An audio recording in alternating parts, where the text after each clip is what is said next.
Merci à tous d'être venus pour cette 14e édition des trophées économie sociale et solidaire de MAC de Lyon. Je remercie Cyril Kretschmar d'avoir donné le petit coup de pouce décisif au tout début, en 2010, de cet événement, et en plus d'être là à chaque édition. Merci aussi à Armand Rosenberg qui a laissé sa place à la tête de la Cresse. Il n'a pas laissé sa place. C'est la fatigue que ça commence. Il s'est fait couper la tête par 2 co-présidents. Non, c'était pas un putsch, c'était volontaire, selon moi. Voilà, une double tête, bicéphale. Avec une interview dans le hors-série économie sociale et solidaire. J'en profite pour le petit moment d'autopromo classique que je fais à chaque trophée ESS, parce que MAC de Lyon, c'est d'abord un mensuel d'information générale, indépendant, tenu par sa rédaction, où on parle de sujets variés, les hommes politiques en place, leurs concurrents, puisqu'on est un journal très pluriel. On a un hors-série développement durable, un hors-série économie, un hors-série ESS, un hors-série loisirs et nature, un guide économique. Et on est en train de refaire complètement nos maquettes avec un designer que vous connaissez peut-être, un talent lyonnais qui s'appelle Bertrand Barré du groupe Zegua. Je vais laisser la parole à Pascal Charrière de la Caisse d'épargne, parce qu'il nous fait l'amitié de nous recevoir dans ces superbes locaux. On avait commencé à descendre le rétroprojecteur pour bombarder nos locaux. On s'est dit quand même, avec une vue pareille, on va pas la cacher. Oui, bonsoir à tous, bienvenue. Oui, effectivement, on ne voit pas toujours la vue ici, donc profitez-en. On a toujours des tas de choses à projeter et c'est bien dommage parce que c'est absolument magnifique. Nous qui avons la chance de travailler là, on ne s'en lasse pas encore vraiment. Voilà, je ne vais pas être très long, vous dire que vous êtes toujours aussi nombreux, que ça fait maintenant plusieurs années, je ne saurais pas dire combien, qu'on a 6 ou 7. 6 ou 7 que ça se passe ici, voilà, c'est une belle soirée. Et on est ravis que ça se poursuive. J'ai lu le programme, il est super intéressant.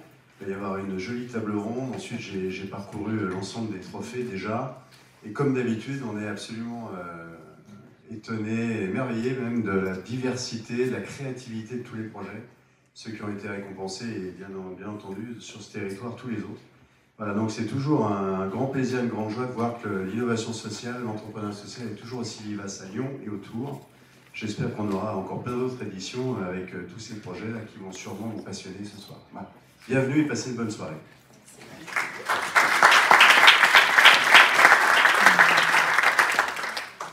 Alors avant d'oublier de le dire en conclusion de ces trophées, je le dis tout de suite, on a une grande ambition pour la 15e édition, c'est de rappeler tous ceux qui ont été récompensés depuis 2010. Et on va essayer de s'appuyer sur la chaire ESS et tous ceux qui ont de bonnes idées, j'ai déjà parlé de ça à Frédéric et d'autres personnes, pour voir quel appareil critique, entre guillemets, on pourrait mettre en place, quel questionnaire à tous ceux qui ont survécu depuis 14 ans, puisqu'il se dit que le taux de survie des entreprises de l'ESS et l'initiative de l'ESS est supérieur à l'économie conventionnelle, donc ce sera intéressant de le vérifier, voir leur diversité. Et donc ce sera un beau retour d'expérience pour cette 15e édition, donc dans 1 an.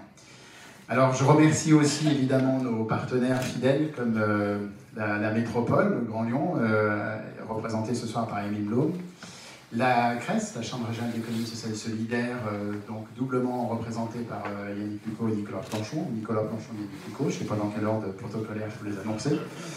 Ça dépend du poids de la métropole et de On est en train de faire le Évidemment, l'Union régionale des SCOP, fidèle partenaire depuis le départ, avec Laurence Ruffin à l'époque, Cyril Zormand aujourd'hui, et même Bruno Le Buhotel pour les tout premiers. La Massif, je remercie Patrice Gonzalez et toute son équipe, avec la Fondation Massif qui fête ses 30 ans, il y a un sujet dans leur série. Évidemment, la Caisse d'épargne, on l'a dit, mais aussi Harmonie Mutuelle ESS, qui nous a rejoints depuis quelques années.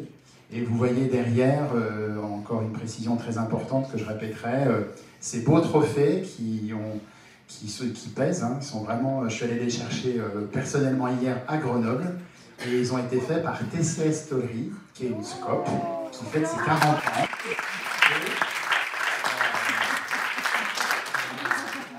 fait, ils m'ont appelé sur le retour des trophées de l'an dernier. Ils m'ont dit, on est tous dans la voiture, on a trouvé la soirée et le débat très sympa, et on s'engage à réaliser vos trophées pour la prochaine édition. Et ils ont tenu leur engagement, c'est dans le ICS, on tient ces engagements. Donc je vais lancer le débat sur un thème assez finalement à la fois simple et complexe, parce qu'aujourd'hui on parle beaucoup d'entreprises responsables, d'entreprises citoyennes, de citoyenneté économique, mais on ne met pas tous les mêmes notions, concepts derrière ces thèmes.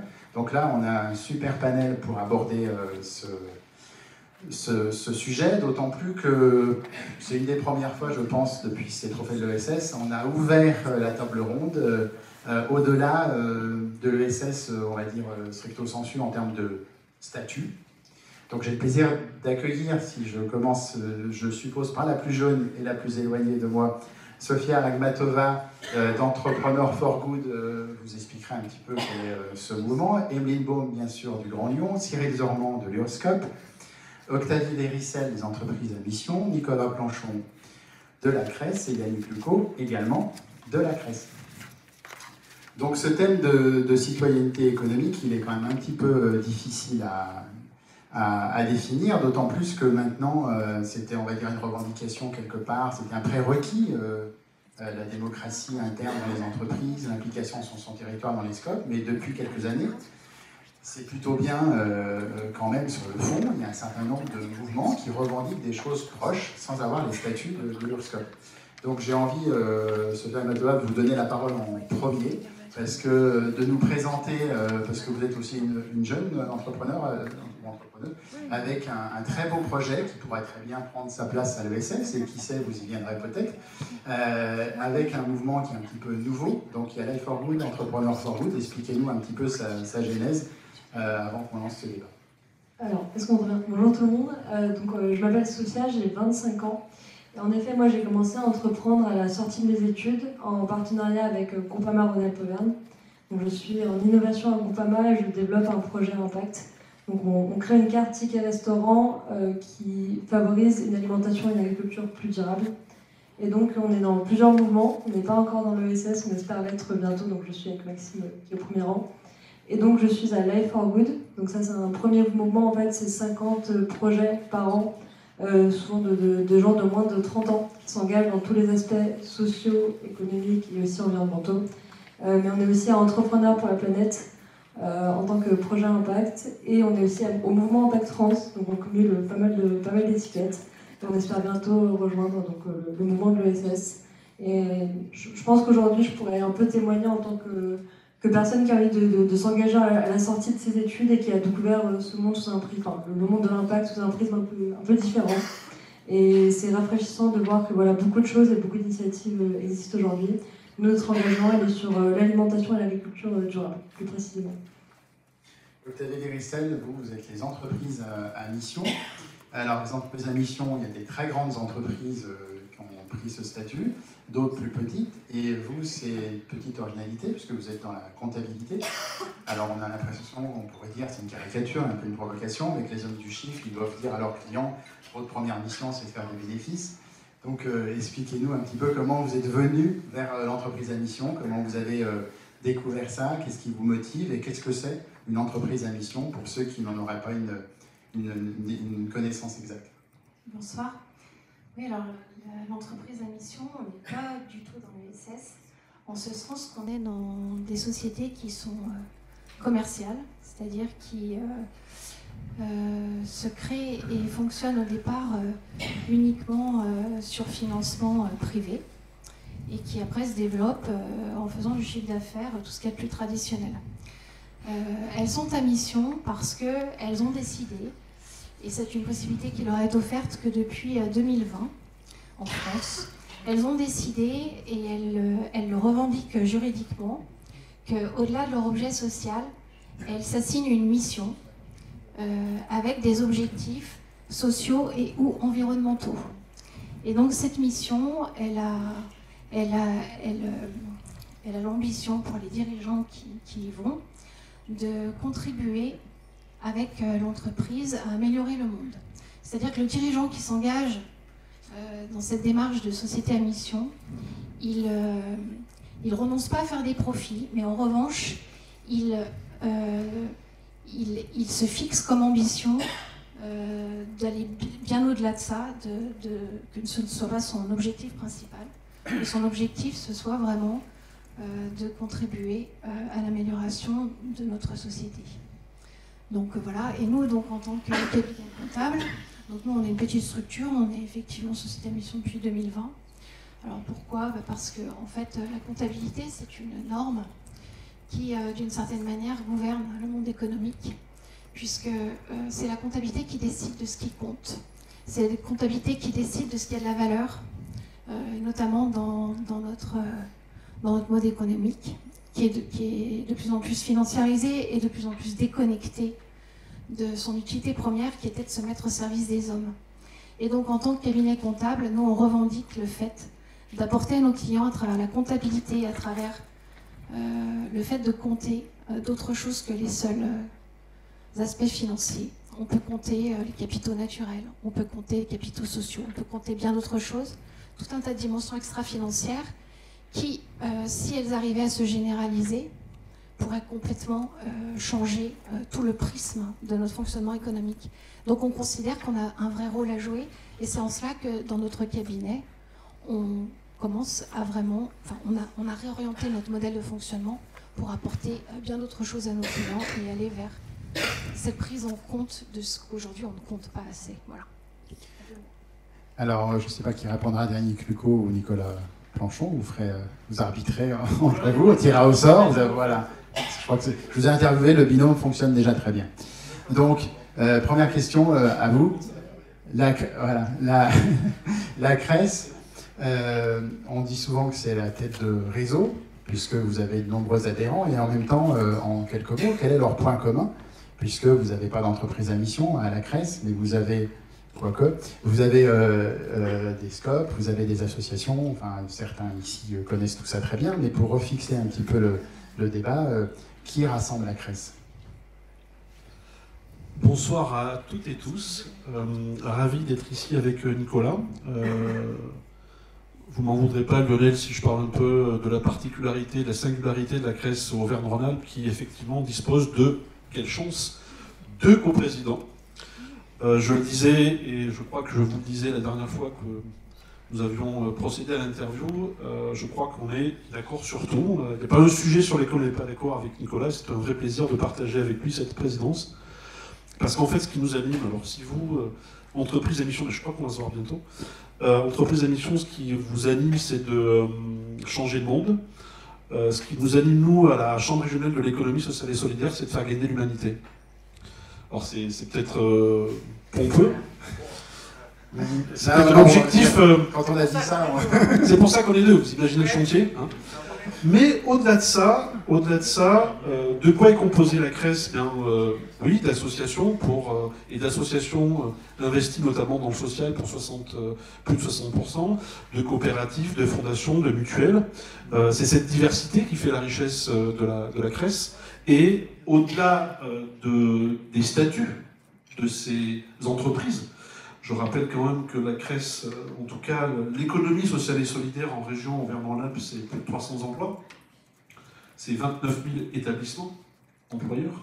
29 000 établissements employeurs. 300 000 emplois. 300 000 emplois.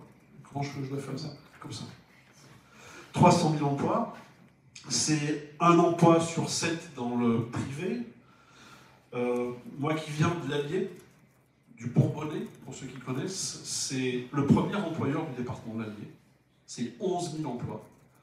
Donc c'est un poids incontestable dans la vie économique d'un territoire, et c'est un poids incontestable dans le développement de territoire. Parce que l'économie sociale et solidaire, c'est une économie du réel, c'est une économie du besoin. C'est pas une économie qui va faire fabriquer sa production au-delà des frontières de la Chine ou d'ailleurs. Donc c'est une économie responsable, démocratique, écologique. La préoccupation de la transition, elle est actuelle. Et d'ailleurs, il y avait hier, je crois, Paul Sébastien, Il y avait une... Sébastien Maréchal de la Crèce, que je remercie. Voilà, hier, on a travaillé Comme sur les Elisa questions Brunet de de transition Lucia. écologique, Pour la parce que préparation de ça cette nous reprise. préoccupe. Alors, il ne faut pas croire que dans l'économie sociale et solidaire, on ne fait pas de profit. Bien au contraire, au lieu d'appeler ça des bénéfices redistribués à des actionnaires, ben nous, c'est des excédents qui viennent abonder, en tout cas pour la partie associative, qui viennent abonder les fonds propres d'une association, par exemple, ou qui sont redistribués à valeur égale pour chacun. Et c'est ça qu'il faut avoir à l'esprit, en fait. Je pense que le problème qu'on a aujourd'hui, c'est un problème de répartition de richesse. Réellement.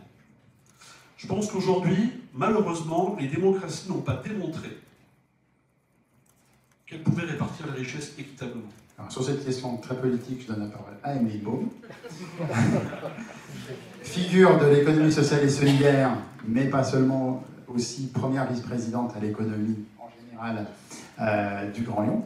Et du coup, quand on est élu et qu'on voit cette diversité, ESS, entreprises à mission, et ces nouveaux mouvements, comment on les perçoit? On les accompagne, on trie? Alors quand on a une responsabilité territoriale, déjà, on observe qu'il y a de la dynamique et c'est bien. On pourrait aussi être dans un territoire où il ne se passe rien, c'est-à-dire il n'y a pas de création d'emplois, il n'y a pas de croissance des organisations et il n'y a pas de diversité de points de vue. Comme l'a dit Yannick, la diversité, on en a besoin des organisations. C'est la réalité de l'humain avec un grand H. Heureusement qu'on n'est pas tous tout le temps d'accord. Et heureusement que quand on souhaite agir et répondre à un besoin sur son territoire ou sur un territoire plus large, peu ou mal couvert, on choisit, en fonction du type d'accompagnement à l'entrepreneuriat qu'on a, la forme qui nous semble la plus juste au moment où on prend la décision de créer son entreprise. Ça, c'est le premier point. Donc la métropole de Lyon, quand on est arrivé en responsabilité en juillet 2020, donc l'équipe de Bruno Bernard, on a dit, bien entendu, nous, on a un parti pris, une vision de la société qui est celle-là.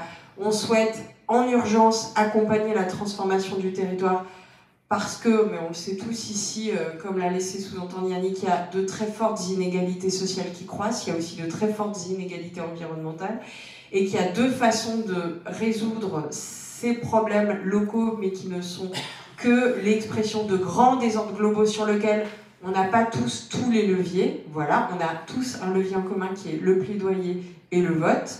Voilà, mais après, en fonction des rôles et des missions qu'on a, on n'a pas tous les leviers à notre main. Et pour lutter contre les inégalités sociales et contre les inégalités environnementales, il faut quand même prendre les organisations là où elles sont. Donc très bien si des boîtes se posent, commencent à cheminer PME, PMI, ETI, commencent à cheminer en se disant mais attends, en fait à quoi je sers, est-ce que je ne deviendrai pas entreprise à mission? Super si une boîte elle pivote parce que c'est par les cahiers des charges de l'achat public qu'elle se dit ah bah non je vais plus travailler à mon sujet de viabilité environnementale. Génial si une entreprise est reprise par ses salariés et se dit bah en fait moi c'est le format coopératif qui me convient. Super si 2-3 personnes décident qu'elles vont se monter en asso et qu'elles sont capables et qu'elles sont soutenues par la Fondation pour l'innovation sociale, parce qu'un des leviers qu'on a chacun à notre main, c'est notre épargne citoyenne. La deuxième, c'est l'argent public qu'on injecte, et c'est ma deuxième réponse. Donc on est OK pour accompagner tout le monde. Il y a des mouvements qui arrivent à parler fort et haut à Paris, il y en a d'autres qui parlent plus dans les territoires, il y en a qui parlent mieux à l'échelle européenne. Je pense au MIF, mais qui avant était le MOVE. Et voilà, et finalement, moi j'ai un avis personnel sur ce qui s'est passé au mouvement Impact France. Le sujet, c'est plus les urgences auxquelles on doit répondre, et j'insiste lourdement là-dessus, plutôt que de se tirer dans les pattes du soir un matin, se dire, voilà, alors j'adhère au sujet de on répartit mal la richesse, et surtout, alors je pense qu'Octavie ne me contredira pas, en fait de l'argent il y en a. Le sujet c'est comment tu l'alloues pour que ça transforme beaucoup plus vite, et beaucoup mieux, avec beaucoup plus de monde. Moi, mon raisonnement, il est à l'échelle du territoire. On est en plein dans les journées de l'économie, là, je l'ai dit hier soir. Je n'y crois plus, là, pour le coup, je le dis haut et fort, je n'y crois plus à la décision nationale qui, par magie, va tout organiser. La TVA circulaire, on n'y arrive pas, par exemple. Le sujet de faire comprendre un revenu de transition écologique pour aller sur le volet social, on n'y arrive pas. Dont acte. il y a des choses qui se textent, qui se prototypent, qui s'expérimentent dans nos territoires sur le volet social, inclusion, justice sociale, ou sur le volet viabilité environnementale. Allons-y. Je donne un exemple tout simple, je termine là-dessus pour dire c'est le côté super positif des territoires, c'est qu'il y a toujours des récits chouettes, et c'est ce qu'il y a dans le hors-série. Merci Lionel de tenir le cap de ce hors-série. On a fait un choix compliqué en début de mandat, pour moi en tout cas, c'est de se dire une des façons, pas la seule, mais une des façons d'accélérer la transformation du territoire et donc d'accompagner la croissance des acteurs de l'économie sociale et solidaire, ça va être d'ajuster notre achat public. Et on va l'ajuster comment? D'abord, on va faire le ménage chez nous, donc on va former les hommes et les femmes de chez nous à l'achat public, à comprendre quelle est la diversité des organisations de l'ESS, et grâce à la tête de réseau CRES, mais aussi grâce aux 2 chargés de mission ESS et à l'équipe achat de la métropole de Lyon, on a monté des formations. La dernière a eu lieu le 20 et le 21 octobre, et ça a été transformateur, au sens où, pas transformateur, enfin au sens où oui, il y a plus d'acteurs de l'ESS qui répondent mieux et qui aboutissent, donc qui sont maintenant partenaires de la métropole de Lyon, mais c'est fertile aussi au sens où chacun a cheminé.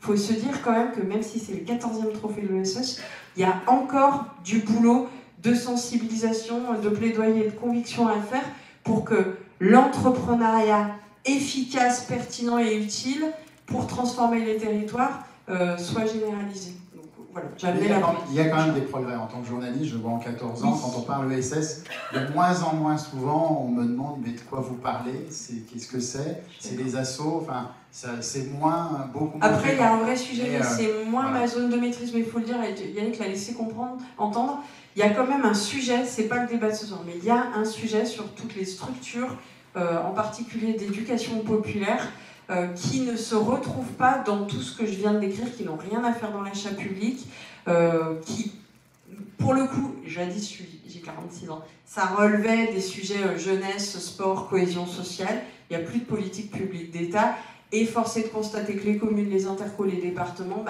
quand on leur dit non mais si, il faut accompagner l'éducation populaire citoyenne, c'est chaud de trouver des fonds publics. Donc là, c'est le sujet de débat pour l'année prochaine. Alors, parole à l'URSCOP pour conclure ce premier tour de table. Chaque fois que j'interviewe quelqu'un de l'ESS, on me dit « statut n'est pas vertu ». Et pourtant, c'est quand même un statut. Donc, pourquoi vous y tenez tant et qu'est-ce que c'est finalement ce Si je reprends le concept d'économie, de citoyenneté économique, moi je trouve que c'est intéressant ce qu'elle dit là. Alors juste, je précise ce que je veux dire, je vais essayer de ne pas faire de l'eau tiède. Ce qui est intéressant, c'est là, on est à peu près dans l'entre-soi. Pas tout à fait, un peu moins que d'habitude. Ouais, c'est très bien, mais ce que je veux dire, c'est que je vais essayer. Le but, c'est pas nécessairement de dire qu'il y a des gens gentils ou méchants, c'est que c'est intéressant de se dire comment on se situe dans tout ça. Et en fait, quelle est la vision que nous, on a de l'entreprise et quel est justement, on va parler de statut, mais c'est pas moi la problématique des statuts, c'est qu'est-ce qui est important. Moi, dans les choses que j'ai entendues ici et ce que j'ai entendu avant, c'est-à-dire la grosse différence des scopes et des entreprises coopératives, c'est que déjà, il y a une chose, c'est une vision collective. Donc c'est pas justement un entrepreneur qui va se donner une mission, je fais exprès de prendre les deux en même temps, mais c'est pas un entrepreneur qui va se donner une mission parce que, je vais vous rappeler le Google qui disait don't be evil, maintenant vous regardez ce qu'ils sont devenus, c'est-à-dire que c'est jamais une personne qui va faire quelque chose, ça n'est pas vrai, et même s'il est beau être le plus gentil du monde, à un moment ça sera plus lui dans l'économie où on vit actuellement.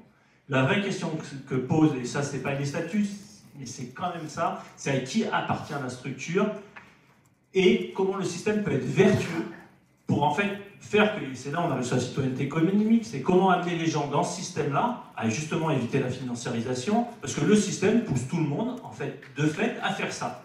Donc comment, en fait, on peut vivre dans une économie plurielle, parce que ça c'est important, moi je pense qu'il faut une économie plurielle, je ne dis pas que tout doit être pareil, et je ne veux pas que tout le monde devienne en scrap, par contre je pense qu'à l'heure actuelle il y en a tellement peu que c'est bien qu'il y ait des gens qui prennent et que ça continue, mais il faudrait, là à l'heure actuelle on n'est pas dans un monde pluriel. Toutes les entreprises sont sur un format schéma avec, on va dire, un dirigeant ou un groupe de dirigeants, mais c'est très très peu, on va dire, tout le monde considère qu'il y a un modèle unique, en gros, voilà, l'homme providentiel, etc., ou les femmes, ou tout ce que vous voulez, mais globalement, c'est un groupe de personnes. Là, l'idée, c'est vraiment d'avoir un commun et d'avoir une citoyenneté économique, c'est d'avoir une démocratie dans l'entreprise.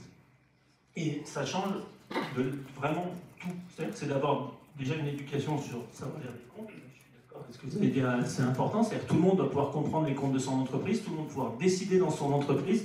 Et en fait, c'est pas dangereux, c'est que c'est le minimum. C'est-à-dire que là, tout à l'heure, on parlait de la démocratie. Si on veut que la démocratie fonctionne à l'échelle d'un État, il faut déjà qu'elle fonctionne à l'échelle d'une entreprise. Je ne vois pas comment on peut acculturer des personnes à leur dire, regardez, la démocratie c'est important, si même dans leur entreprise, déjà, on leur dit pas, mais la démocratie c'est important. Ça veut dire que c'est évident que pour travailler, il faut faire des compromis, c'est qu'il y a un moment, on est structuré, il y a quelqu'un qui est responsable et on suit dans le travail, mais il y a un moment, il faut qu'on ait des espaces où on puisse travailler, où on puisse réfléchir à une stratégie, à la décider en commun et se rendre compte de la complexité de décider en commun et que du coup, le compromis, c'est pas je rage quitte au bout de 2 secondes parce que je suis pas d'accord, c'est qu'on se met autour de la table et que le résultat final, je vais pas être d'accord, mais il va être mieux que ce que j'aurais décidé tout seul. Et ça s'apprend là. Il y a des études qui ont montré qu'en coopérative, ça je vous laisserai chercher, des études australiennes et tout, qui ont montré que travailler en coopérative, ça crée des gens qui sont plus impliqués dans le territoire et qui vont plus loin. C'est pas parce qu'ils sont venus pour ça, c'est que c'est une réalité, c'est que c'est une façon d'amener des gens à être citoyens. C'est-à-dire que c'est bien l'école, mais vu le temps qu'on passe dans nos entreprises, c'est très important. Donc c'est pour ça que moi, je trouve que c'est intéressant qu'il y ait des entreprises à mission, qu'on mette, il y a Tech for Good, etc. Tout ça est très bien, mais la réalité, c'est que ça dépend d'une personne qui veut bien. Qu'est-ce qui garantit de dans 30 ou 40 ans que ça soit encore là?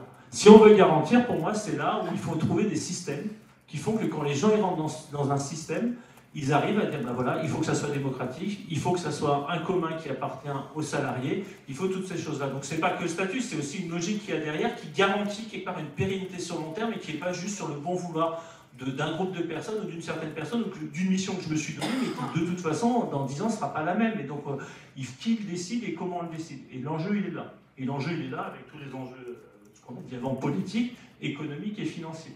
Voilà. Alors, ce que j'entends dans cette intervention, il y a 2 niveaux, je dirais. Il y a la sincérité humaine de la démarche, VS, éventuellement le greenwashing, social washing, etc.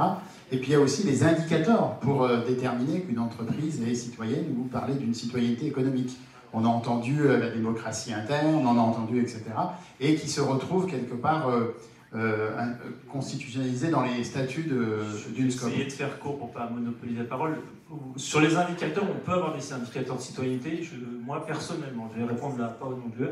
Moi, les indicateurs me font toujours sourire quand on voit ce qu'on arrive à faire à chaque fois avec les indicateurs et ce que le monde arrive à faire avec les indicateurs tout le temps. La réalité, c'est que moi, quand je regarde l'indicateur, c'est simple. Je regarde une entreprise, je regarde où va l'argent. C'est un bon indicateur. C'est-à-dire que comment est répartie la richesse de l'entreprise. Ça suffit. C'est-à-dire que regardez le plus haut, le plus bas salaire et qui détient l'entreprise in fine. Et ça, je vais vous prendre quelque chose qu'on entend souvent parler. Mince, j'ai un trou de mémoire. Celui qui vend du lait avec sa SIC, si vous la retrouvez. C'est qui le patron ? Voilà, c'est qui le patron ? Vous regardez qui suit l'argent, c'est une SIC. Voilà, je trouve que c'est très. Voilà. C'est dans l'entreprise coopérative, il fait partie du mouvement. Mais c'est pas grave, regardez qui détient, il y a un salarié ça, et derrière qui détient l'argent, c'est lui avec une autre entreprise derrière. Donc après, il est bien pour communiquer. Mais en fait, le fond du problème, c'est pour ça, moi, les indicateurs, regardez qui détient l'argent et qui a le pouvoir sur l'argent. Et mine de rien, dans notre monde, c'est ça qui est important. Tout le reste, ça reste là. Donc en gros, si l'argent est décidé et la répartition du pouvoir est décidée démocratiquement, on ne va pas se délocaliser. On va à un moment répartir, il n'y a qu'à regarder dans les coopératives en général, le plus haut est plus bas que la moyenne, le plus bas est plus haut que la moyenne. Parce que globalement, quand les salaires, comme on décide le salaire du dirigeant et qu'on est salarié, on n'a pas les problèmes qu'on a au 440 et on n'a pas les problèmes qu'on a des PME. Dans les PME, vous regardez les SCI, qui détient les SCI, et c'est en général le gérant, ça personne ne s'en rend compte, donc on ne compte pas tout ça dans le salaire. Donc en fait, quand tout ça est pris en compte, ce système-là, si on veut le comprendre, c'est qu'il faut faire partie de l'ensemble de ce système-là. C'est-à-dire qu'il y a une SCI qui est créée, du coup, comme on est associé, on s'en rend compte et on se rend compte de toute cette complexité-là. Je suis désolé, j'ai fait trop long, mais voilà, moi, les indicateurs, en fait, ils sont assez simples si on veut regarder. La démocratie, c'est qui détient l'argent, qui décide et comment c'est décidé, de façon démocratique. On peut parler d'indicateurs, de critères, mais en tout cas, il faut avoir quelques repères, une grille de lecture. Alors, j'ai envie de demander à Octavie et Sophia, à tour de rôle, quel point commun vous vous sentez avec l'ESS ? Est-ce que vous avez choisi des statuts ou des mouvements qui vous permettent de prendre un petit peu ce qui vous convient, mais de manière moins contraignante que de rentrer dans l'ESS au sens large, ou au contraire, vous avez l'impression de faire partie du même mouvement de fond ? Parce que ce qui est aussi troublant dans ces entreprises à mission, etc., c'est qu'on peut avoir une multinationale avec des marketeurs de haut niveau, et puis aussi une démarche très sincère d'un dirigeant au niveau local qui finalement peut avoir un état d'esprit pas forcément très très différent de la SCOP qui est son voisin. D'ailleurs, on voit avec les PTCE, les pôles territoriaux de coopération économique, à quel point ça coopère au niveau des territoires. Évidemment, on ne peut pas mettre tout le monde dans le même sac. Mais quand vous entendez, en guillemets, la charge de Cyril, comment vous avez envie de réagir? Je pense que je vais donner un point de vue peut-être avec un peu moins d'expérience et de personnes qui a découvert petit à petit l'ESS en toute humilité. Moi, mes études c'était Sciences Po et Lyon, donc j'étais partie pour faire de la finance de marché. Pourquoi j'ai choisi finalement de faire un projet qui se rapproche de plus en plus de l'impact de l'alimentation? Et j'ai pas la prétention de dire qu'aujourd'hui ce qu'on fait c'est parfait, mais au moins avec Maxime, avec Roch, avec toute l'équipe, on a tous moins de 25 ans, moins de 30 ans, et on essaye. Et je trouve ça important de le mettre en valeur. Je trouve ça important de voir que des gens qui n'étaient pas forcément partis pour faire ça, Maxime, il a renoncé, il était ingénieur chez Safran, par exemple, pour rejoindre un projet. On essaie d'avoir du sens dans l'alimentation, dans l'agriculture. Ce n'est pas des sujets sur lesquels on était sensible initialement, ce n'est pas des sujets qu'on connaissait, mais on a été plusieurs semaines, plusieurs mois vivre avec des agriculteurs, nous, pour notre projet, par exemple, initialement. Donc on a vécu avec des éleveurs, des maraîchers, grandes cultures. On a passé du temps avec eux, on les a écoutés. Et oui, aujourd'hui, ce qu'on fait, c'est pas parfait. On a été dans les mouvements qui nous ont ouvert les bras. Dans le modèle qu'on avait, donc avec notre âge, avec l'univers entre guillemets start-up. Demain, que ce soit la SCOP, l'ESS, si on nous guide, qu'on nous accueille, on a aussi envie de comprendre, on a envie d'aider, on a envie de progresser. Et je pense que si j'avais un message à faire passer, c'est aujourd'hui, aider, accueillir, soyez bienveillants avec les jeunes qui ont envie de s'engager, parce qu'il y en a plein, que ce soit dans les grandes écoles ou autres. Et de plus en plus, il y a un peu une remise en question des modèles. De plus en plus, les gens ont envie de changer les choses. Nous, notre projet s'appelle Coup de pouce, parce qu'on est persuadé que si chacun donne un coup de pouce au sein de l'entreprise, nous, par exemple, avec Groupama, on peut faire avancer la situation petit à petit. Et voilà, pour moi, ça, c'est un point qui est crucial. On a conscience qu'on est en train de progresser. Et aujourd'hui, voilà, je le dis à tous les autres de ce jeu, si on serait ravis de vous rencontrer, d'en savoir plus. Et voilà, pourquoi pas devenir une SCOP, c'est pas du tout fermé, c'est juste qu'il y a aussi la barrière de l'entre-soi, la barrière de la connaissance, la barrière de l'expérience. Et ça, il faut le comprendre, on peut pas attendre de nous à 22, 23, 25 ans d'être parfait sur tous les domaines. Je sais que c'est pas ce que vous avez dit, mais je tiens à le souligner. Elle est un peu dure. Non, mais voilà, faut donner envie. J'ai amené un débat, c'est mieux que Non, mais faut donner envie aux jeunes de s'engager, il faut nous donner envie de nous engager, mais il faut aussi nous donner les armes, les outils, la bienveillance de le faire. Et aujourd'hui, voilà, je pense que ce message, c'est important de le faire passer. On est dans certains mouvements, on peut être dans d'autres, et je pense que la collaboration, que ce soit, nous on a une fintech à impact, que ce soit avec les fintech ou autres, comme l'a dit Octavie, le milieu de la finance aussi doit être réinventé pour quelque chose de plus positif. Et voilà, ça, ce serait, je pense que c'est un peu un message aussi qu'il est important de rappeler. Je pense que le message est passé, donc messieurs, tête de réseau de l'ESS, pensez à donner un coup de pouce à coup de pouce. Et Cyril, derrière sa détermination, il y a de la bienveillance. Non mais juste, c'est pour ça que j'ai... Ouais, non, mais c'est juste, c'est pour ça que j'ai pris soin. Non mais c'est important parce que en fait les choses elles n'arrivent pas comme ça, de parler des parcours d'accompagnement. Parce qu'en fait ce que tu dis, c'est qu'à un moment, tu as dit tiens, je vais créer une boîte et tu as forcément été accompagné. Et c'est là, et en fait, effectivement, spontanément, en fonction de ton âge, de l'endroit où tu vis, des gens que tu connais, tu vas sur le parcours d'accompagnement Alter Incube, Rhône-Alpia, ou tu vas à Lyon Startup, enfin, voilà. Et c'est pour ça que j'ai pris soin de le dire. Et au final, c'est important dans tous ces parcours d'accompagnement que tous les chakras soient ouverts. Et je me permets de le dire parce qu'on est financeur les territoires de ce genre de programme, et c'est important aussi que les territoires le disent et le répètent à la diversité des programmes qui vont capter avec un récit particulier des gens, mais au final le message il est commun, c'est transforme le territoire avec la diversité des outils. Si Mac de Lyon peut jouer le rôle de passerelle, on sera très heureux. Octavie Véricel, même question. Est-ce que vous piquerez dans les indicateurs intéressants ce que vous souhaitez, et vous n'êtes jamais posé la question d'aller vers le mouvement des SCOP? Et deuxième question, avec l'expérience que vous avez, les entrepreneurs d'expériences différentes que vous accompagnez, est-ce que vous voyez ce mouvement que reflète Sophia et ses amis, ses associés, je ne sais pas le terme exact pour l'instant au niveau... formel, ce mouvement de jeunes vers un entrepreneuriat différent? Ce que je pense, ce que que Sophia a dit, c'est carrément éclairant sur la manière dont il faut qu'on pose les discussions de ce soir. L'important, c'est pas la forme. L'important, c'est pas de dire il vaut mieux être en scope, il vaut mieux être en société de mission, il vaut mieux. C'est pas ça. L'important, c'est la sincérité du projet, c'est l'honnêteté, c'est ce qu'on cherche et c'est ce qu'on va y mettre de nous et avec notre ambition. C'est tout. Et c'est ce que tu dis. Voilà, peu importe la forme. Dans toutes les formes, on aura des gens qui trouveront le moyen de dévier un système pour l'utiliser à leur profit. Dans toutes les formes, on aura des gens, au contraire, qui seront complètement sincères et complètement investis pour leur cause. Et c'est pas le format qui est le plus important. Voilà. Après, sur la deuxième question, qui est de savoir s'il y a beaucoup de gens aujourd'hui, beaucoup d'entrepreneurs qui se tournent vers des modèles différents.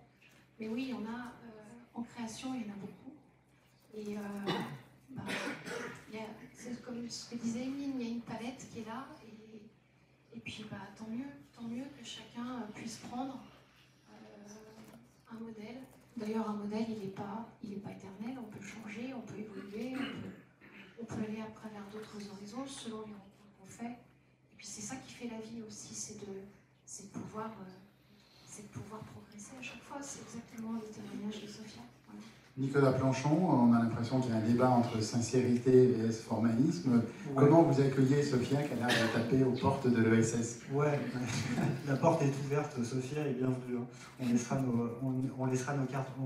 On arrive souvent à cet effet seuil dans ce type de débat entre les questions et les principes d'intentionnalité et les questions de mécanique en réalité. Et on oppose souvent l'intentionnalité, mais c'est probablement dû au côté post-messianique de nos sociétés, donc de l'intention du bien versus des organisations qui garantiraient la vertu. Quand vous citiez la phrase qui en réalité, que j'utilise moi souvent, statut ne vaut pas vertu, et réciproquement, mais qui est une phrase de Saïd Yayaoui, qui était à la chaire ESS Lyon 2 à l'époque, et qui mettait souvent en introduction de ses conférences. Voilà, donc je rends à César ce qui était à Saïd à l'origine.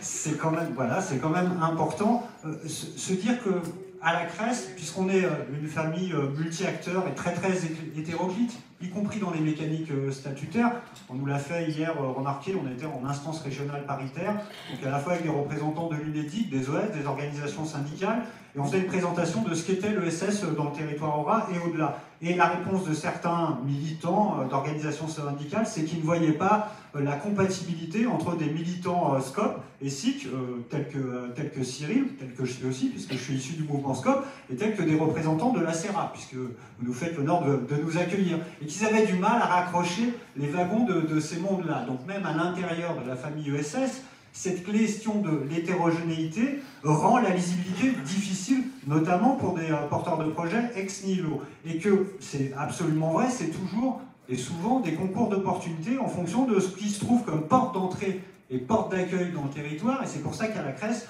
on a des pôles d'entrée dans tous les départements pour assurer au maximum une couverture informationnelle et une couverture d'orientation, puisque c'est nos missions légales à la Cresse, pour orienter des porteurs de projets vers de la structuration ESS, puisque ce qui est prévalent dans l'ensemble des discussions qu'on a là, finalement la valeur prévalente, c'est cette fameuse intention du bien. Cette intention du bien, elle se traduit par les diplômés de grandes écoles qui disent « je ne veux pas aller sur les circuits de l'économie de prédation », puisqu'il s'agit de ça en réalité. C'est bien la question d'une économie qui met l'humain au centre de l'organisation économique, la réponse aux besoins des territoires, la réponse aux besoins des populations, et ça, n'importe quelle organisation économique peut décider de le faire. Il ne s'agit pas, effectivement, d'une statue. Sauf que les garde-fous, pour d'éventuelles dérives, dans les structures OSS, évidemment qu'il n'y a quasiment aucun garde-fou, puisqu'on est juste sur l'intention du bien, l'intention messianique. Dès lors que le dirigeant fondateur, qui était animé d'une intention du bien, est remplacé par son suivant, qui a simplement une vocation de rémunération de capital, et pourquoi pas, je ne critique pas, je n'oppose pas les mondes, pourquoi pas, il peut y avoir des amoureux de la défiscalisation et de l'absence de cotisation sociale. Moi je plaide et je milite pour la TVA, 70% des recettes de l'État, c'est a priori ce qui empêche le désengage total de l'hôpital public. Encore que, et on va fêter l'anniversaire, puisque ça a été créé en 1954, la TVA, comme vous le savez. Donc il y a des débats. Pourquoi je prends l'exemple du débat? Si je prends les créateurs ex nihilo et qui vont sur Internet, globalement, comme n'importe qui, quelle est la puissance de frappe aujourd'hui sur la capacité de porter un projet économique? C'est la micro. C'est la micro, c'est ce qui arrive en premier sur les résultats de recherche. Qui a un outil d'exonération fiscale, d'insécurité sociale, de test, et qui à l'origine a été créé par les législateurs en complément pour les étudiants et pour les retraités. C'était pas pour créer une vraie boîte, c'était pas pour créer une organisation économique. Hein. Donc, quand moi je vois d'autres entreprises, type des entreprises à mission, qui ont l'intention du bien, j'ai envie de leur dire, venez travailler avec nous pour qu'à minimum, on critérise ça via un critère ESUS, par exemple, qui là est un garde-fou et une garantie de la pérennité de l'intention et de la durabilité de l'intention. Parce que le modèle économique traditionnel n'empêche pas le dumping social, n'empêche pas la délocalisation, n'empêche pas l'évasion dans la nature fiscale. Ce qui est impossible en ESS, même s'il peut y avoir d'autres types de difficultés dans les structures de l'ESS. Si je prends le secteur associatif, je ne vais pas tirer sur ma famille des scopes, la question de la qualité de vie au travail, du niveau de rémunération, si je prends le secteur sanitaire et social, et le focus sur les services d'aide à la personne, la maltraitance est dans les deux camps, à la fois pour les bénéficiaires et à la fois pour les aidants. Je ne reviens pas sur les métiers dits de première ligne, où on a un travail collectif à mener. Donc pour résumer en synthèse, bienvenue à tous ceux qui sont dotés de cette intention. Vous parliez d'engagement, mais on est là-dessus, hein. L'engagement sociétal devient une valeur prévalente, et aujourd'hui elle est corrélative à la valeur travail. Parce que la valeur travail, à l'origine, c'est un instrument de torture latin, comme vous le savez, le tripalium. Hein. Voilà. Et en tchèque, ça se dit robota. Vous voyez, finalement, l'étymologie du travail. L'étymologie du travail n'est pas très sexy, pas très intéressante, mais quand on la colle à la valeur travail avec un engagement sociétal, et je crois que tous ceux qui sont assis là autour de la table ronde ont tous des engagements sincères, je ne doute pas de la sincérité de l'intention du bien. Après, c'est comment est-ce qu'on travaille à une organisation systémique pour que cette intention du bien, elle se pérennise dans l'organisation économique et dans la réponse aux besoins des territoires. Et j'arrête. Que l'URSCOP, si Sophia frappe à votre porte, qu'est-ce que vous répondez? Alors, juste pour faire simple, après, c'est aussi une autre chose qui est importante, et ce que je viens de faire là n'est pas nécessairement agressif. On est dans un monde où dès qu'on dit quelque chose, ça va être agressif.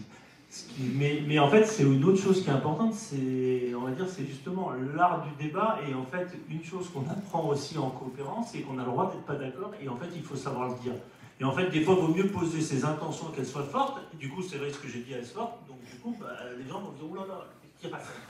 Mais en fait, c'est aussi important de poser ça parce que je pose l'ensemble de la mécanique de ma pensée, de ce qui amène où j'en suis. Ce qui fait que, du coup, ça permet de la comprendre et ça permet de la démonter. Et la même chose, le fait d'aller chercher ou les entreprises de gestion ou des choses comme ça, moi, ça me permet de comprendre comment les gens fonctionnent. Et alors, c'est très intéressant parce que ça permet aussi d'améliorer comment, justement, toutes ces personnes-là arrivent à expliquer quel est l'intérêt de l'intention que vous avez, qui est à tout le monde. J'ai aucun doute quand tous les gens qui sont autour de la table veulent le bien de l'humanité, ou en tout cas, globalement, veulent améliorer la situation parce qu'on est tous conscients des problèmes écologiques, des problèmes démocratiques, ça, il n'y a pas de souci. La question, c'est comment on le fait avec une inquiétude que j'ai amenée particulière, qui est comment on le fait en ayant une logique de comment ça dure dans le temps, au-delà de la juste moi de mon intention. Et c'est ça que je voulais apporter à ça, et c'est vrai que je peux entendre au début on ne se pose pas cette question-là, mais comment on peut garantir que dans 50 ans, quelque part ce que vous avez construit, ça pas nécessairement suit la ligne, parce que le principe du compromis, c'est que ça ne suivra pas la ligne d'une personne, ça va suivre la ligne d'un collectif. Et ça, je trouve que c'est quelque chose d'intéressant aussi à se poser. C'est-à-dire qu'en fait, comment on construit quelque chose qu'on pose et qu'on se dit, parce que j'ai construit là, ça va suivre, comme on construit, quand je ne dis pas construit, mais comme on a des enfants et après ils prennent leur envol derrière, et c'est comment on fait passer ça, et que ce qu'on construit, c'est pas une start-up qui derrière va être vendue cher, mais qui va être construit sur un territoire. Et là, je reviens sur les élus qu'on va voir souvent serrer des pattes aux start-up et qui, 10 ans après, ont disparu. Je ne parle pas des immeubles, mais je parle en général, qui adorent faire ça. Voilà, pas des immeubles, il n'y a pas de photo de ça, mais c'est pas la question. Ce que je veux dire, c'est comment, par exemple, une scope qui se crée, je prends un exemple, une structure qui se crée, qui reste sur le territoire, souvent, elle ne va pas exploser, elle ne va pas dire j'ai fait 12 millions de ça, mais par contre, ce qu'elle va créer comme valeur ajoutée sur le territoire en 30 ans va être bien supérieur. Le problème, c'est que c'est pas sexy pour les journaux, c'est pas sexy pour les élus, et c'est pas sexy, on va dire, pour tous les gens. C'est pas sexy, moi, en série? Non, mais les journaux en général. Je fais pareil, je fais des grosses généralités, ça va plus vite. Mais c'est moins sexy, et c'est moins sexy, c'est vrai que quand on dit bah oui, j'ai créé une entreprise, elle ne m'appartient pas, c'est pas très sexy, parce que ce qu'on attend, c'est de dire j'ai créé une structure, je vais faire des millions, je vais pouvoir la revendre. En scope, bah, je ne peux pas la revendre. Et finalement, je ne peux pas créer des millions, et moi, on m'a dit plein de fois, mais t'es complètement idiot. J'ai plein de mes copains, on a fait de la croissance externe, on a transformé une entreprise classique, on a racheté une gérante, et après, on l'a transformée, on ne peut pas la revendre. Complètement idiot. Et en fait, comment on arrive à expliquer ça à l'extérieur, c'est pas évident. Et en fait, d'expliquer que c'est un intérêt qui va au-delà de juste de dire, mais financièrement, c'est une idiotie. Ce que j'ai fait est une idiotie par rapport au monde. Mais comment je peux expliquer qu'en fait, c'est fondamental et que c'est cette différence-là qui fera la différence dans le futur, parce que c'est ça qui fait que le monde il est en train de s'écrouler. Et c'est très dur de l'expliquer. Donc je sais pas du tout, moi ce qui m'embête en fait dans ce que je parle des sociétés à mission et tout, c'est le brouillage. Et c'est pas de votre faute, hein, c'est pas du tout, c'est pas vous le prenez personnellement, mais c'est le brouillage politique qui est fait de tout ça et qui va amoindrir ce qu'on essaye de prôner, de dire que c'est une vraie différence. Et c'est pas parce qu'on va dire statut et pas vertu et tout ça, c'est que la différence c'est la démocratie. On se bat pour avoir une démocratie dans un État. Je ne comprends pas comment une démocratie dans une entreprise, c'est pas, ça doit pas être en disant ça doit être le minimum. D'ailleurs, à ce sujet, il y a eu 2 ouvrages plus ou moins dans le giron des scopes, dont un carrément, dont tu rappelleras le titre. C'est très intéressant de lire, il faudra l'offrir à Sophia avec une petite dédicace. Hein. Et une pierre dans le jardin des scopes et de la Crèce, et on se demande pourquoi, à un moment donné, la trajectoire de Sophia et de ses collègues n'a pas rencontré l'ESS avant ce débat-là. Peut-être qu'elle nous expliquera, peut-être qu'on lui a déjà ouvert ou fermé la porte. Mais ça, c'est très intéressant d'avoir vos témoignages par rapport à votre âge et vos projets. C'est vraiment très, très intéressant.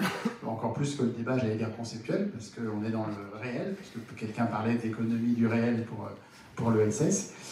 Donc, je laisse la parole après à Nicolas, et puis après, on laissera quand même la parole à la salle, parce qu'il y a quand même toutes ces ribambelles de trophées à remettre, donc il faut qu'on se laisse du temps. Du coup, moi, pour répondre, je pense qu'il y a un vrai travail à faire au niveau de l'éducation et de la sensibilisation et de l'explication. Moi, typiquement, je ne connaissais même pas. Enfin, encore une fois, j'ai fait des études en finance. On nous parle de la SAS, on nous parle de la SARL. Alors, la SCOP, c'est survolé, ça doit... Enfin, je m'en souviens même pas là, donc ça veut dire que... Mes profs, en plus, j'ai fait une école de commerce, ont clairement pas insisté sur ça. Donc il y a ça. Ensuite, quand on a commencé à faire la création d'entreprise avec les avocats, ils nous ont dit « Ah non, mais ça c'est trop chiant, faut pas faire ça ». Donc en fait, il y a toutes les étapes. C'est-à-dire que l'école ne nous en parle pas, les avocats nous disent « Vous allez vous prendre le chou, donc ça vaut pas la peine, plus tard vous verrez ».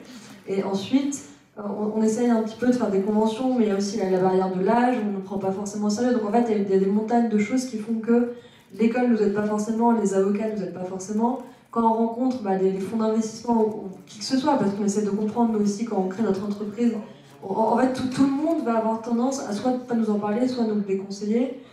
Et moi, quand j'ai rencontré quelqu'un justement qui dirigeait une SCOP, bon, lui, il avait été innové plus tard, il me disait « Oh non, mais c'est compliqué, moi ça m'embête, toutes les décisions, il faut les prendre à 800, c'est pénible. » Donc en fait, moi, aujourd'hui, la seule image que j'en ai eue, c'est compliqué, c'est pénible, ça va te mettre des bâtons dans les roues si tu veux trouver des investisseurs.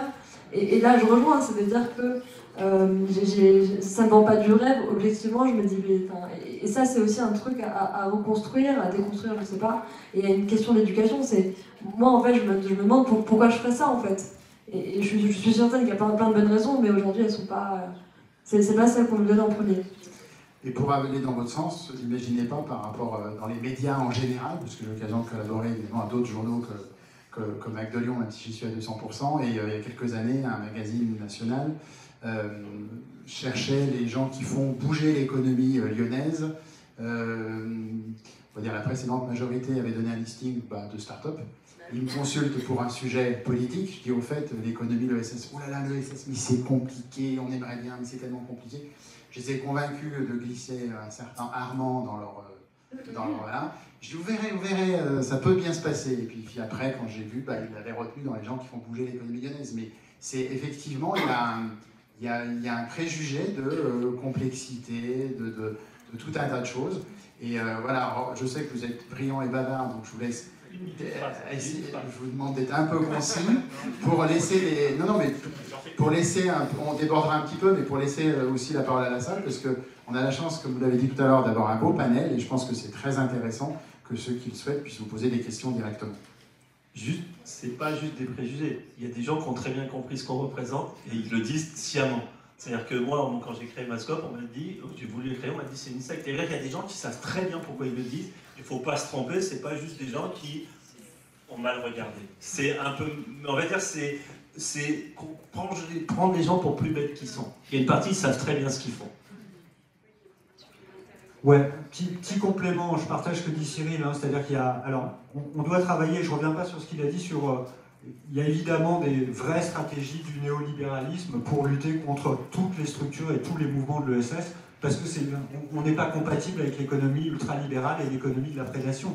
Il y a un moment, je ne veux pas opposer les mondes, c'est pour ça que nous, on n'oppose pas à la CRES le secteur des TPE, PME qui répondent aux besoins du territoire, qui sont loin des questions des grands groupes financiers avec des fonds de pension alimentés aux États-Unis. Mais il n'empêche que ces acteurs-là ont des relais aussi dans les territoires. Donc il y a aussi de l'entrisme néolibéral dans les structures de l'ESS qui ont volonté à la fois à caricaturer les mouvements de l'ESS et puis à brouiller les messages. C'est pour ça qu'il y a une certaine prudence sur l'ensemble des nouvelles labellisations, parce que de temps en temps, il y a l'intention du bien, mais de temps en temps, il n'y a pas que l'intention du bien, il y a la mécanique marionnettiste de certains grands groupes qui vont dans des stratégies de contre-communication tout à fait volontaires. Donc le trouble est aussi institué. Pour revenir sur ce que vous disiez, on travaille avec la CRES et avec l'ensemble des CRES et ESS France sur l'obligation d'entrer dans les filières d'éducation, notamment d'éducation supérieure de droit commun, pour qu'à un moment, c'est un peu comme les marchés publics, on a souvent milité longtemps sur les marchés réservés. En réalité, on sait qu'on doit travailler sur la question du droit commun et des marchés communs pour aller au sourcing. C'est pareil dans les écoles de commerce, c'est pareil dans les instituts supérieurs. Il y a un moment que dans les corpus de formation, il y a un impondérable, un indispensable, c'est causer des structures et des formats de l'ESS, notamment pour une jeunesse qui est engagée sur les questions sociétales et transition environnementale, et qui ne rencontre l'ESS finalement que par hasard, que par un concours de circonstances. On ne peut pas accepter ça, et en fait on ne l'accepte pas, et on travaille, il y a plusieurs dispositifs. Alors après il y a des questions de moyens, notamment les moyens légaux donnés par l'État sur les missions de sensibilisation d'information, pour les CRES, et là on a un travail à faire avec les ministères. Olivia Grégoire salue notre intention louable, pour le coup, elle se place dans le curseur de l'intention du bien, on va voir si ça se transforme de manière concrète, opérationnelle dans les territoires. C'est un vrai sujet, et juste je finis sur la question de la démocratie, la binarité aussi où la citoyenneté économique, pour reprendre le terme de la table ronde, serait totalement désertée de l'économie de droit commun. Il ne faut quand même pas oublier les instruments de dialogue social. Alors on a une culture qui est plus conflictuelle dans l'entreprise que de travail et de participation de démocratie économique. Quand il n'y a pas de démocratie économique et de citoyenneté économique, il y a la question de comment est-ce qu'on forme aussi la question des contre-pouvoirs dans l'économie classique, le dialogue social et le rôle des organisations syndicales. Il est aussi prévalent dans la construction des appareils économiques. Et aujourd'hui, ce qui est fait au niveau du mouvement coopératif et des structures de l'ESS en général, c'est de retendre des passerelles entre des familles qui finalement se causaient très peu. J'entends les organisations syndicales et les structures de l'ESS. Parce que là, finalement, on a un angle mort aussi sur la construction d'une nouvelle société. Il ne faut pas oublier nos partenaires sociaux, tout confondu. Voilà, et j'arrêterai là. Et je trouve que ce panel est très intéressant, cette confrontation justement entre ces rencontres qui se font ou qui ne se font pas. Un dernier mot, Yannick Lucot. Oui, je vais quand même terminer quand vous m'avez coupé, Lionel, parce qu'en fait... Entre Cyril et Yannick, ouais, parce qu'en fait, c'est l'ESS qui va sauver la démocratie, parce qu'il y a une vraie répartition de la richesse. Je vais vous donner un exemple. Quel est le secteur économique qui a légiféré en 2014 sur la rémunération des dirigeants? Le seul, le label ESUS, bien sûr, c'est l'économie sociale et solidaire. La loi Hamon 2014. Alors, on fait des pas, on avance, mais c'est le seul secteur économique qui a eu la capacité de légiférer sur la rémunération. Oui, il y a un problème de répartition des richesses. Et malheureusement, la démocratie ne s'en est pas tant préoccupée. Ce qui va sauver la démocratie, c'est l'économie sociale et solidaire, parce que justement, il y a une répartition des richesses. Je ne vais pas faire de la... Bien sûr qu'on n'oppose pas les mondes d'entreprendre. Mais quand vous avez un seul homme qui a 178 milliards, on peut peut-être lui en laisser 8. Gentil. Ça devrait se faire gentiment. Mais, donc on peut quand même s'interroger. On peut quand même s'interroger. Aujourd'hui, on disait, oui, les jeunes s'intéressent de plus en plus à l'économie sociale et solidaire. Oui, c'est vrai. Cadre emploi, on parle. Sur 70% de jeunes qui sortent des grandes écoles, il y en a 70, sur ces 100%, sur ces 70, il y en a qui veulent rentrer, qui veulent participer et travailler pour l'économie sociale et solidaire. Donc, le mouvement est en place. Le mouvement est en place. L'ONU a pris une résolution, vous le savez tous. Et d'ailleurs, l'ONU, reconnaissant l'économie sociale et solidaire comme une économie à part entière. Et d'ailleurs, l'ONU s'est inspirée de la loi Hamon pour pouvoir faire avancer l'économie sociale et solidaire mondialement. C'est l'avenir de la démocratie, l'économie sociale et solidaire, parce qu'il y a cette question de répartition des richesses. Ça, c'est un plaidoyer. Est-ce que vous avez des questions dans la salle à l'un des intervenants? Cyril Kretschmer. Merci Lionel de m'avoir célébré ces 14 ans. J'ai un peu l'impression d'être la dame pupille de l'économie sociale. Ce débat a forcément fait réagir, donc je vais essayer d'être un peu court. J'aime bien l'expression un projet pour l'humanité de Yannick, du coup. Bravo, donc il faudra en discuter dans d'autres lieux, donc, je pense. Après, je suis malgré tout un peu réservé donc, sur la propension qu'on a à imaginer que l'entreprise est le lieu de transformation de la société. Donc, c'en est un, mais ce n'est pas le seul. Donc, et puis, il y a aussi la politique qui est faite pour ça. C'est le terrain sur lequel je suggère de le retrouver. Donc, malgré tout, c'est un outil, mais pas le seul. Donc, la démocratie peut effectivement être activée par l'entreprise sociale, mais pas que. Donc, il faut aussi que les politiques fassent leur travail.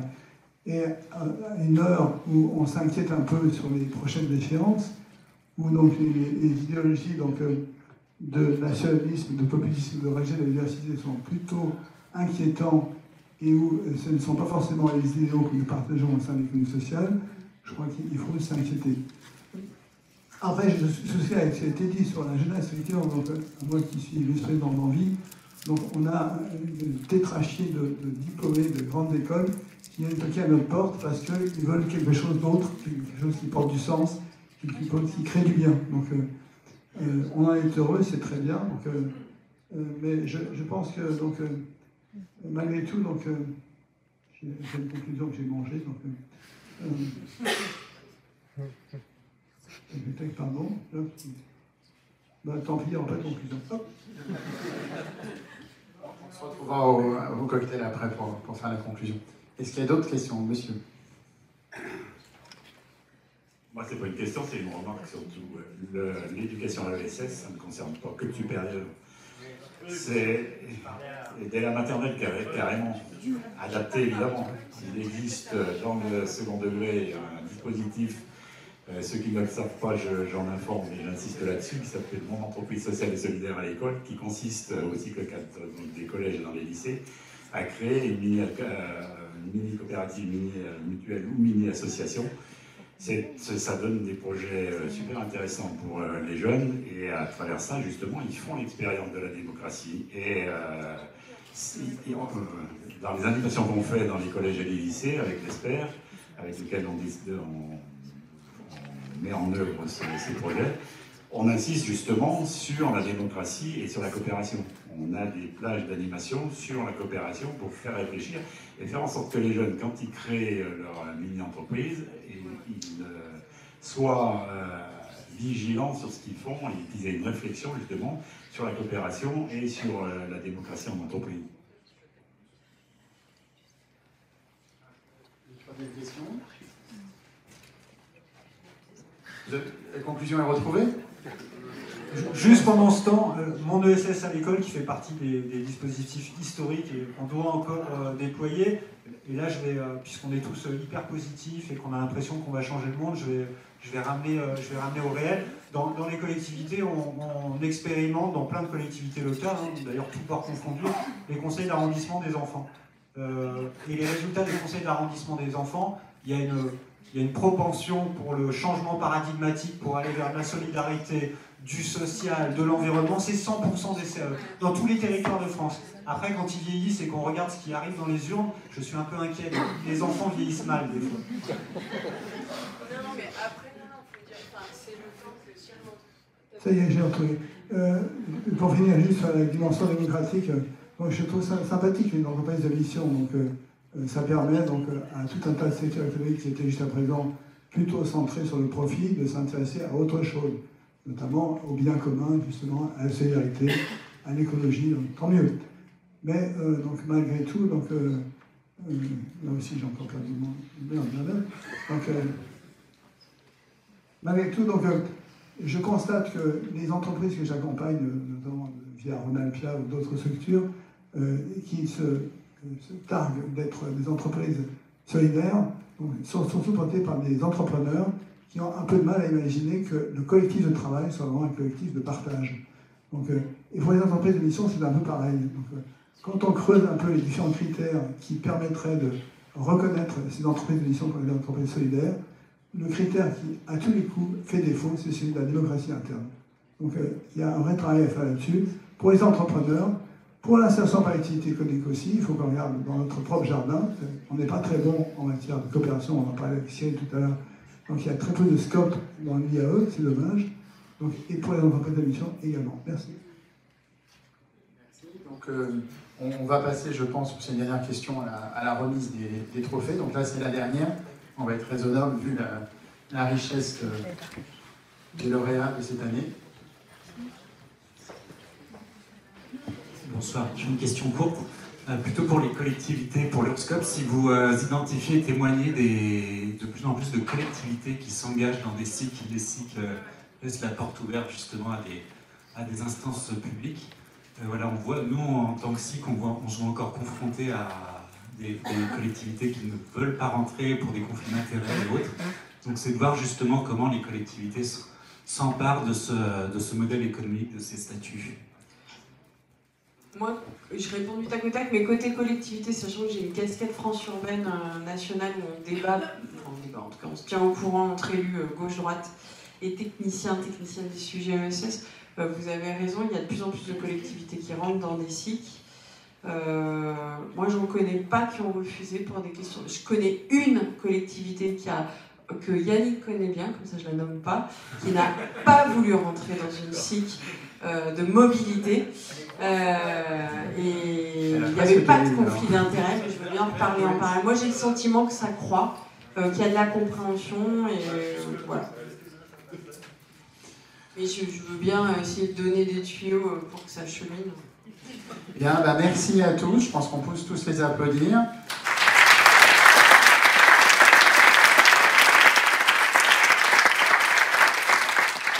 Merci à Octavie et Sophia d'avoir osé venir au milieu de ce vivier de l'ESS. Tous nos encouragements à Sophia et ses collègues pour ce projet. Pendant que les membres de cette table ronde